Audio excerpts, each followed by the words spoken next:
What I'm about to tell you didn't break my family in one night. It revealed what had been broken for 12 years. I didn't come here for revenge. I came because I stopped pretending I didn't remember. I am Claire Bennett, 26, forensic accountant from Chicago. When I walked into my parents' anniversary party, I already knew I shouldn't have come. My mother, Linda Bennett, opened the door and smiled like nothing had ever happened. "Claire, you made it," she said. I replied, "It's your anniversary. I was invited."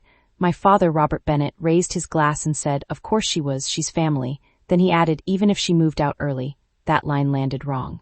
My sister Amanda Bennett stood near the stairs, perfectly calm, like she belonged more than I did. She looked at me and said, "You look tired." I said, "I've been working." My father laughed, "Always working."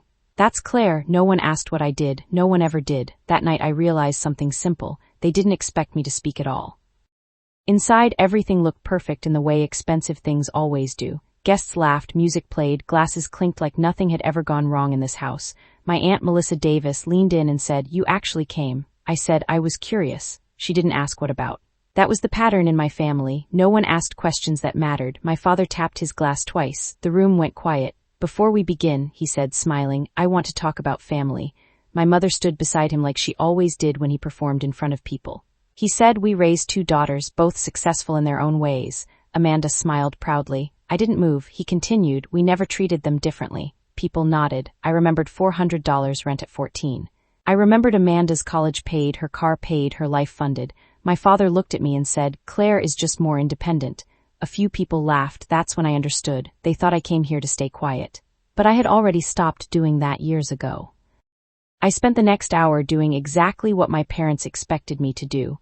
I smiled politely, accepted small talk, and stayed out of the center of the room. The difference was that this time I was paying attention. My father moved from guest to guest telling stories about family, success, and hard work. My mother nodded beside him. Amanda laughed at the right moments. It looked effortless. Then I overheard my father talking to one of his business friends. "Amanda always knew how to take opportunities," he said proudly. The man asked, "And your other daughter?" Dad chuckled. "Claire was always determined to do everything the hard way." The group laughed. My hands went cold. Not because it was new, because it wasn't. I had heard versions of that sentence for 12 years. Every time they raised the rent payment they expected from me. Every time they paid for Amanda's next step. Every time they called the difference fairness. Melissa appeared beside me and whispered, "You're carrying that blue folder everywhere tonight." I looked down at it. "Yes," I said, "I am." Melissa glanced at the folder and lowered her voice. "Claire, what exactly is in there?" I looked across the room at my parents posing for photographs beneath a giant banner celebrating 30 years of marriage.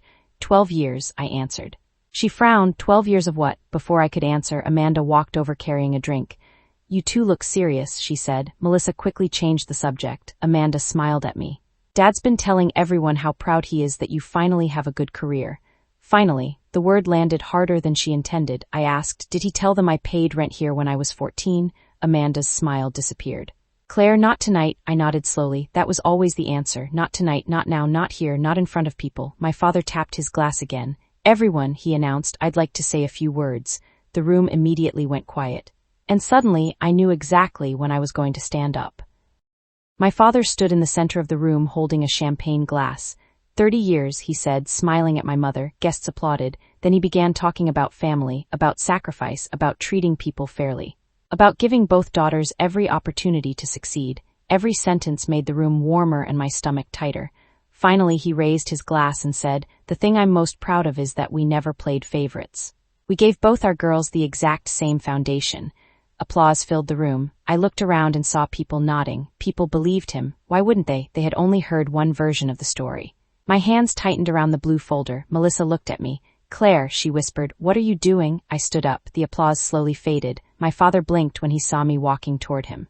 For the first time all evening, he looked uncertain. And the thing is, I wasn't standing because I wanted an argument. I was standing because some truths get heavier every year you carry them, and I was finally tired of carrying this one alone. The room went completely quiet as I stopped beside my father. He forced a smile and said, "Claire, sweetheart, we're doing speeches right now." I nodded. "I know." I placed the blue folder on the table beside him. My father looked down at it and then back at me. "What's this?" he asked. I said, "A question." A few guests exchanged confused looks. My mother stepped forward. "Claire, maybe we can talk later." I shook my head. "That's the problem. Later has lasted 12 years. My father laughed nervously. "You're being dramatic." That word almost made me smile. Dramatic. the same word they used whenever I mentioned rent, tuition, cars, or anything involving numbers. I opened the folder and removed the first page. Dad, when I was 14, how much did you charge me every month to live in my bedroom? His expression changed immediately. Amanda looked down at the floor. My father cleared his throat. Claire, this isn't appropriate, I asked again. How much? Nobody in the room spoke. Finally, he answered quietly, $400. Then I asked the second question. I held up another page. And how much did you spend helping Amanda? My father rubbed his forehead. This isn't a competition, I replied. I agree, it shouldn't have been. A nervous silence spread through the room. I continued. I kept every money order, every check, every handwritten invoice, every payment. My Aunt Melissa closed her eyes. My mother whispered, Claire, please. But I wasn't angry anymore. That was the strange part. I was calm. The total rent I paid over those 12 years was $57,600. A man near the back actually gasped. My father immediately said, you lived here, you used electricity. Food cost money. Then someone asked, she was 14? The room shifted, not loudly, just enough. I looked at my father and said, Amanda's car cost more than I paid in rent. Her tuition cost more. Her apartment cost more. Amanda finally spoke. Claire, I never asked for any of that. I nodded. I know, that's not why I'm standing here. And for the first time all night, she looked genuinely uncomfortable. My father picked up one of the pages and stared at it. His hands were shaking now, not dramatically, just enough for me to notice. He said, you kept records of all this? I answered, I'm a forensic accountant.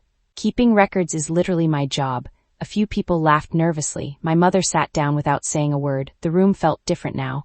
Nobody was celebrating anymore. They were listening. My father flipped through page after page.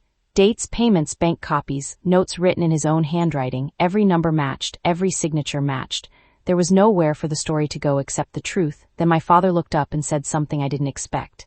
You planned this? I shook my head. No, you did. The room became silent again. I continued. You charged a 14-year-old rent while telling everyone you treated your daughters equally. I didn't create that.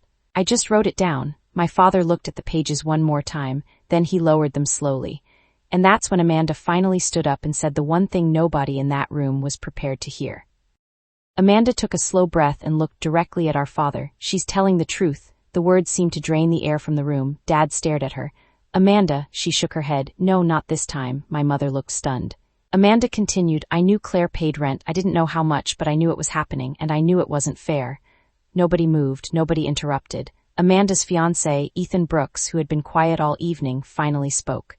Wait, you were 14? I nodded. He looked at Dad. You charged your kid rent? Dad opened his mouth and closed it again. Amanda wiped her eyes. I spent years telling myself it wasn't my business because I wasn't the one making the decisions. But it was my business. I benefited from it. Then she turned toward me. I'm sorry. It wasn't a perfect apology. It didn't erase anything, but it was the first honest thing I'd heard all night. I looked around the room and realized nobody was defending my parents anymore. The story they had spent 12 years telling had finally met the numbers, and numbers don't care who tells the story. A week later, after speaking with an attorney, I sent my parents a formal claim supported by every record in the folder. For the first time, the conversation wasn't about feelings or memories. It was about facts. And facts are harder to ignore. 3 months later, my father asked to meet me for coffee. For the first time in my life, he arrived early. He sat across from me, pushed an envelope across the table, and said, I spent 30 years convincing myself I was being fair. Inside was the mediation agreement that followed the claim I had filed. He had agreed to repay every dollar he charged me since age 14, not because a court forced him to, because for once the evidence left him nowhere to hide. Over the next year, every payment arrived exactly when promised. I used the money to create a scholarship for working students, teenagers balancing jobs and school the same way I once did. Amanda volunteered to help manage it. Our relationship isn't perfect, but it's honest now. Dad still struggles with what happened. Some things take longer to fix than money. The biggest change wasn't the settlement, it was finally hearing the truth spoken out loud. If this story stayed with you like this video, subscribe so you never miss one and leave a comment telling me this. Should family be held accountable when they call unfairness love? My parents charged me rent for my own room. In the end, the most expensive thing they lost wasn't money. It was the story they told about themselves.